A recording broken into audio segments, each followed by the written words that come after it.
Hello everyone, welcome back with another lecture. और इस lecture में हम एक नया चैप्टर शुरू करने वाले हैं जिसका नाम है कोऑर्डिनेशन कंपाउंड्स, या हिंदी में बोलते हैं उप सह संयोजन यौगिक। तो जनरल लाइफ से शुरू करते हैं। हम अक्सर देखते हैं कि जो पेड़ पौधे होते हैं उनमें प्रकाश संश्लेषण की क्रिया होती है। प्रकाश संश्लेषण की क्रिया होती है। तो प्रकाश संश्लेषण की क्रिया के लिए पेड़ पौधों में एक आवश्यक फैक्टर होता है जिसको बोलते हैं क्लोरोफिल। क्लोरोफिल। तो क्लोरोफिल पेड़ पौधों में प्रकाश संश्लेषण के लिए अनिवार्य फैक्टर है।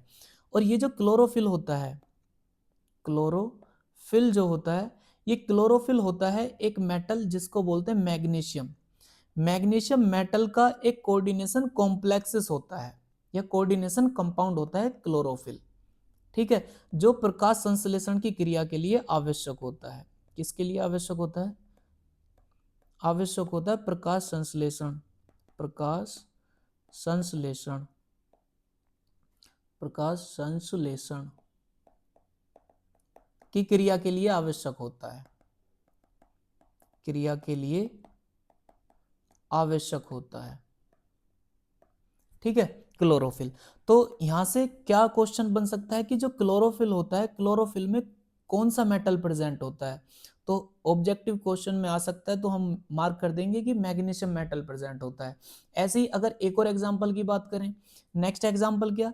नेक्स्ट एग्जांपल की बात करते हैं हीमोग्लोबिन। हीमोग्लोबिन। हीमोग्लोबिन।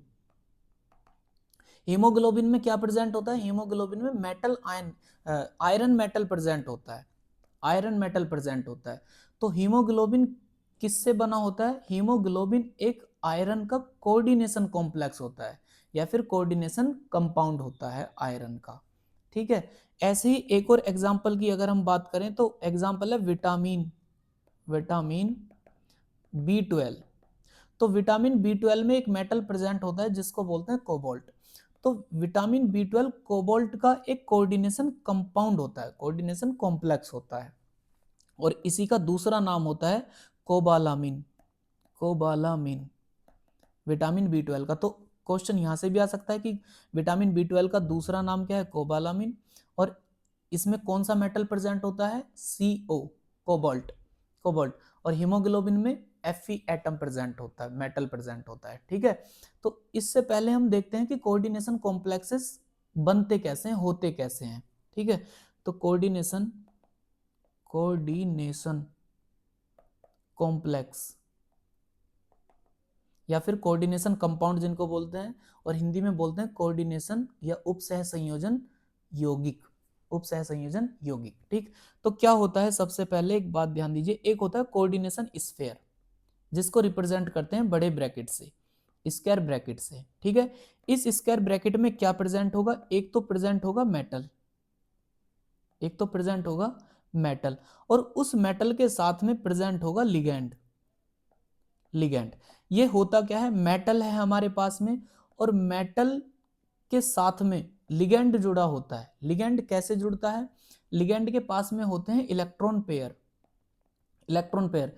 तो ये लिगैंड इस मेटल को अपने इलेक्ट्रॉन पेयर डोनेट करने के बाद इस मेटल के साथ में बॉन्ड बना लेता है।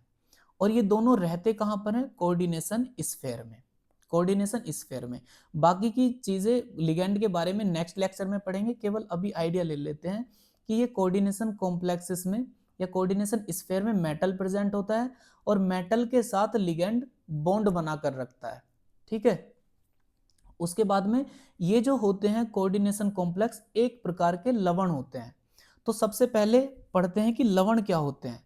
सबसे पहले साधारण लवण पढ़ते हैं। साधारण साधारण लवण, या इंग्लिश में इसको बोलते हैं सिंपल सॉल्ट। साधारण लवण। देखो, हमने छोटी क्लासेस में 8th क्लास में, 9th क्लास में, 10th क्लास में हमने पढ़ा है कि लवण क्या होते हैं। लवण होता है जब कोई एसिड किसी बेस के साथ में रिएक्शन करता है तो वो क्या करता है? एक तो बनाता है सॉल्ट और वाटर मॉलिक्यूल बाहर कर देता है। ठीक है, ऐसा ही होता है ना, रिएक्शन से समझते हैं। जैसे मेरे पास में कोई एसिड है, लाइक एज मैंने लिखा HCl, इसने रिएक्शन करी किसी बेस के साथ में, NaOH के साथ में, तो ये क्या बनाएगा, देखो यहां से अगर बॉन्ड ब्रेक हुआ तो इस पर निगेटिव, इस मेटल पर पॉजिटिव, यहां से ब्रेक हुआ तो इस Cl पर निगेटिव और हाइड्रोजन पर पॉजिटिव। तो इसने क्या बनाया, यहां से ये बना लेगा यहां से NaCl, NaCl और HOH मिलकर बना लेंगे वाटर। तो क्या बना, एक तो बना NaCl और प्लस क्या बना, वाटर H2O। अब क्या होता है, देखो NaCl किस किस से मिलकर बना हुआ है, एक तो Na परमाणु से और Cl परमाणु से, ये Na आयन और Cl आयन से मिलकर बना हुआ है, ठीक है, NaCl। अब जैसे ही अगर हम इस NaCl को जल में घोलते हैं, जल में घोलने पर, जैसे ही जल में डिसोल्व करते हैं तो जल में घोलने पर ये आयंस में ब्रेक होता है, NaCl, Na पॉजिटिव और Cl निगेटिव आयंस में ब्रेक होता है। तो ये जो Na पॉजिटिव और Cl निगेटिव हैं, ये NaCl के अवयवी आयन है, क्योंकि NaCl बना किन किन से मिलकर है, एक तो Na पॉजिटिव से और Cl निगेटिव से मिलकर बना है। तो Na पॉजिटिव और Cl निगेटिव क्या है, अवयवी आयन, अवयवी आयन, अवयवी आयन, इसको इंग्लिश में बोलते हैं कॉन्स्टिट्यूएंट, कॉन्स्टिट्यूएंट आयन, अवयवी आयन। तो देखो लवण क्या होता है, जब कोई सिंपल लवण क्या होता है, जब कोई अम्ल और क्षार आपस में, अम्ल एसिड और बेस आपस में रिएक्शन करते हैं तो लवण बनाते हैं और वाटर मॉलिक्यूल बाहर कर देते हैं। जैसे ही इस लवण को जल में घोलते हैं तो ये अपने कॉन्स्टिट्यूएंट पार्टिकल अवयवी आयन में फिर से वियोजित हो जाते हैं। इनको क्या कहते हैं, सिंपल सॉल्ट या साधारण लवण कहते हैं, ठीक है। ऐसे ही बात करते हैं द्विक लवण क्या होता है, डबल सॉल्ट क्या होता है। डबल सॉल्ट क्या होगा, जिसमें दो लवण मिले होंगे, जैसे मैंने लिखा द्विक लवण, द्विक लवण, इंग्लिश में इसको बोलते हैं डबल सॉल्ट, डबल सॉल्ट। आप साथ के साथ लिखते रहेंगे अपने नोट्स में। सबसे पहले इसकी डेफिनेशन लिख लेते हैं। डेफिनेशन क्या होती है द्विक लवण की, जब दो सरल लवण, जब दो सरल लवणों मतलब सॉल्ट, जब दो सरल लवणों के विलयनों को इनके अणुभार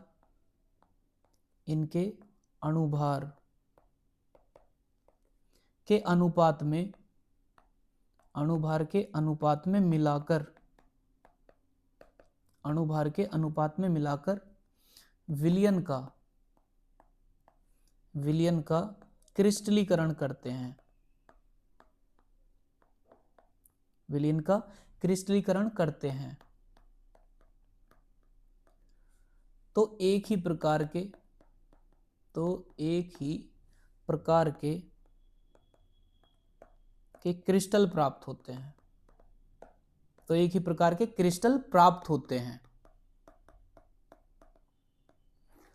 तथा जल में घोलने पर आयनित होकर, तथा जल में घोलने पर, जल में घोलने पर आयनित होकर, जल में घोलने पर आयनित होकर अवयवी आयन देते हैं, द्विक लवण कहलाते हैं, द्विक लवण कहलाते हैं, द्विक लवण कहलाते हैं। देखो डेफिनेशन को समझते हैं।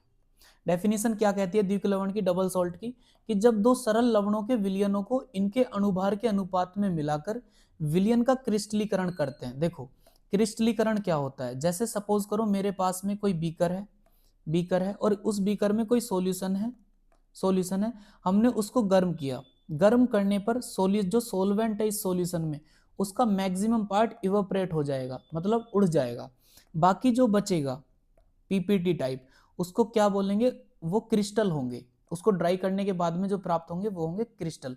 तो इस क्रिया को क्या कहते हैं, क्रिस्टलीकरण कहते हैं, ठीक है। तो जब दो सरल लवणों के विलयनों को इनके अणुभार के अनुपात में मिलाकर विलयन का क्रिस्टलीकरण करते हैं तो एक ही प्रकार के क्रिस्टल प्राप्त होते हैं। तो जब हमारा सॉल्वेंट उड़ गया तो क्रिस्टल ही तो बचे, तो क्रिस्टल प्राप्त होते हैं तथा जल में घोलने पर आयनित होकर अवयवी आयन देते हैं। जिनको क्या कहते हैं, द्विक लवण। अवयवी आयन देने का मतलब है कि जिनसे ये वाले क्रिस्टल मिले हैं ना, मिलकर, जिनसे मिलकर ये वाले क्रिस्टल मिले हैं, दोबारा से जल में घोलने पर वही प्राप्त होंगे। एग्जाम्पल से समझते हैं, एग्जाम्पल से समझते हैं। जैसे एग्जाम्पल लेते हैं, हमने लिखा भाई, एक है हमारे पास में पोटेशियम सल्फेट K2SO4 रिएक्शन करता है Al2SO4 का होल थ्राइस के साथ में, और रहते हैं 24H2O भी साथ। तो जब रिएक्शन होते हैं तो ये एक कंपाउंड बनाते हैं K2SO4 Al2SO4 का होल थ्राइस इंटू 24H2O। इसको बोलते हैं फिटकरी, फिटकरी, ठीक है। तो क्या थी डेफिनेशन? डेफिनेशन थी जब दो सरल लवणों के विलयनों को उनके अणुभार के अनुपात में मिलाकर विलयन का क्रिस्टलीकरण करते हैं तो एक ही प्रकार के क्रिस्टल प्राप्त होते हैं। तो ये दोनों लवण हैं, इनके विलयनों को हमने क्या करा, अनुपात में, सरल अनुपात में मिला लिया, और विलयन का क्रिस्टलीकरण करने के बाद में हमें एक ही प्रकार के क्रिस्टल प्राप्त हुए। और क्रिस्टल किसके प्राप्त हुए? फिटकरी के क्रिस्टल प्राप्त हुए, ठीक है। तो अभी जब हम इस फिटकरी के क्रिस्टल को जल में घोलते हैं तो दोबारा से ये अपने आयंस में वियोजित होता है जिन जिनसे ये मिलकर बना है। जैसे हम देखते हैं, हमने क्या करा, इस K2SO4 Al2SO4 के होल थ्राइस इंटू 24 H2O को हमने क्या करा, वाटर में डिसोल्व कर दिया।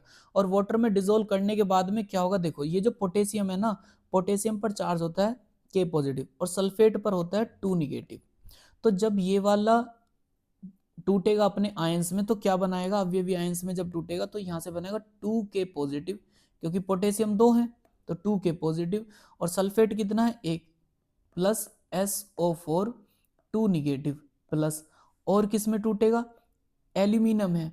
अभी क्या करेंगे, जो यहाँ पर है उसको इस सल्फेट के सर पर बैठा देंगे, और जो यहाँ पर 3 है इसको एल्यूमिनियम के सर पर बैठा देंगे। तो क्या कर देंगे, क्या लिखेंगे, Al3 positive plus SO4 2 negative, लेकिन SO4 हैं कितने, 3, और एल्यूमिनियम कितने हैं, 2।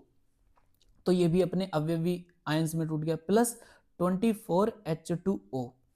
तो क्या हुआ, जब हमने किन्हीं दो सॉल्ट को आपस में मिलाया, किसी विलयन में मिलाया, और विलयन में मिलाने के बाद में हमने इसका क्रिस्टलीकरण किया, क्रिस्टलीकरण करने के बाद में हमें किसी लवण के क्रिस्टल प्राप्त हुए, जैसे ही हमने उसको क्या किया, दोबारा से वाटर में डिसोल्व किया, जल में घोला, जल में घोलने के बाद में दोबारा से वो अपने कॉन्स्टिट्यूएंट अवयवी अणुओं में टूट गया, जिनसे मिलकर ये बना था उन्हीं में दोबारा से क्या हो गया, टूट गया। तो ऐसे लवण को क्या बोलते हैं, द्विक लवण या द्विक सॉल्ट बोलते हैं, ठीक है। इतनी कहानी आपको समझ आई होगी। ऐसे ही एक और एग्जाम्पल देखते हैं हम। सेकंड एग्जाम्पल क्या है द्विक लवण का, सेकंड एग्जाम्पल देखते हैं। मैंने लिखा FeSO4 प्लस NH4 का whole twice SO4 plus 6H2O जब रिएक्शन करते हैं तो देखो ये क्या है, ये एक सोल्ट है, ये भी एक सोल्ट है। इसका जब हम विलयन बनाते हैं और विलयन बनाने के बाद में इसको करते हैं क्रिस्टलीकरण इसका, तो क्रिस्टलीकरण करने पर लवण बनाता है FeSO4, क्रिस्टल प्राप्त होते हैं FeSO4 NH4 का whole twice into SO4 into 6H2O प्राप्त हुआ, ठीक है। तो अभी देखो क्या करा, हमारे पास में दो लवण थे, इनके सरल अनुपात को हमने क्या करा, डिसोल्व किया, विलयन बनाया, और उस विलयन बनाने के बाद में इसका हमने क्या कर दिया, क्रिस्टलीकरण कर दिया। क्रिस्टलीकरण करने के बाद में हमें इसके क्रिस्टल प्राप्त हुए। अब ये जो हमें लवण प्राप्त हुआ है, क्रिस्टल प्राप्त हुए हैं, इसको हम दोबारा से हम क्या करेंगे, वाटर में डिसोल्व कर देंगे। FeSO4 into FeSO4 into NH4 का whole twice into SO4 into 6H2। जैसे इसको वाटर में डिसोल्व करेंगे तो फिर से ही अपने आयंस में वियोजित हो जाएगा। आयंस में कैसे, देखो जो Fe होता है ना, Fe पर चार्ज होता है 2 पॉजिटिव और सल्फेट पर कितना 2 निगेटिव। 2 निगेटिव, तो ये 2 पॉजिटिव में और ये 2 निगेटिव में ब्रेक हो जाएगा। तो कैसे अपने आयंस में टूटेगा, Fe2 positive plus SO4 2 negative plus, अभी देखो जो ये अमोनियम है, अमोनियम पर चार्ज होता है 1 पॉजिटिव, 1 पॉजिटिव, सल्फेट पर होता है 2 निगेटिव, SO4 पर होता है 2 निगेटिव। तो ये अमोनियम कितने हैं, 2, तो इस पर 2 और ये भी 2 हो गए, तभी तो ये जुड़े हुए हैं। तो यहाँ से क्या बनेगा, यहाँ से बनेगा 2NH4 positive plus 2NH4 positive plus SO4 2 negative. उसके बाद में वाटर मॉलिक्यूल भी अलग हो जाएंगे।